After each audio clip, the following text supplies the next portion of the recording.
Eh bien, un nouveau venu dans le monde de l'édition, la Maison de la Rose, édition Maison de la Rose, avec Bernard Crozat qui est ici, avec son épouse qui est derrière nous. On s'est rencontrés à Saint-Pierre-de-Clage. Vous connaissez cet événement qui a lieu fin août en Valais. Et puis on s'est retrouvés au Salon de Fribourg du livre-roman, puis on se retrouve ici à Genève. Bernard Crozat, bienvenue sur notre antenne de France Loisirs. Vous êtes une très très jeune maison d'édition. Pourquoi vous êtes lancé dans cette histoire alors que vous ne venez pas du tout du monde du livre ? Écoutez, j'ai commencé par écrire il y a quelques années en arrière et je me suis dit, à force de chercher un éditeur, que je pourrais le faire moi-même avec ma femme, comme on écrivain les deux. On s'est dit, on se lance et puis comme ça, on peut publier ce qu'on veut, comme on veut et faire ce qu'on a envie de faire. Alors, nous, on essaye évidemment de favoriser les maisons d'édition avec des auteurs qui marchent, des locomotives, comme on dit, mais justement, les petites maisons nous intéressent. Qu'est-ce que vous écrivez, vous ? On va regarder les livres que vous faites, dans les méandres des états d'âme, contes de Noël. Ça, c'est de la poésie ?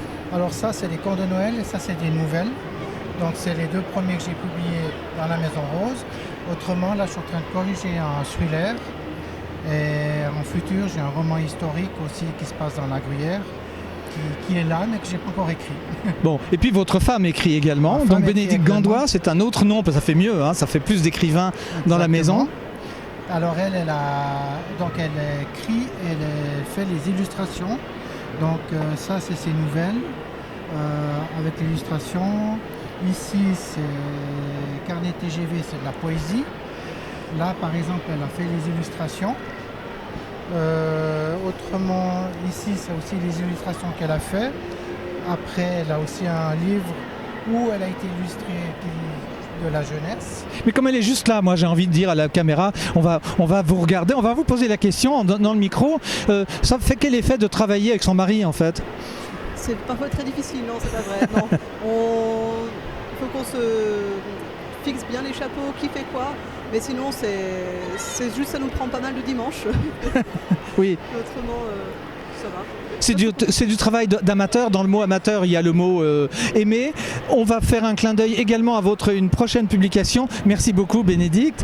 À Eugène, que l'on connaît bien à France Loisirs, puisque en 2008, lorsqu'on a fait notre première série de Web TV, Eugène, qui était prix du public de la RTS, avait été sur notre plateau. Les aventures de Lady Moineau, texte Eugène. Raconte-nous en plus. Alors écoutez, c'est donc l'illustrateur qui est venu chez nous, qui habite dans la même commune à Cossonay. Et il a dit, j'aimerais bien faire quelque chose, j'ai passé 1800 heures dessus, au moins un tirage d'une centaine d'exemplaires.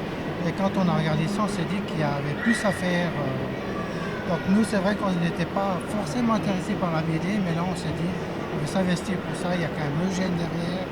Ça vaut la peine, quoi.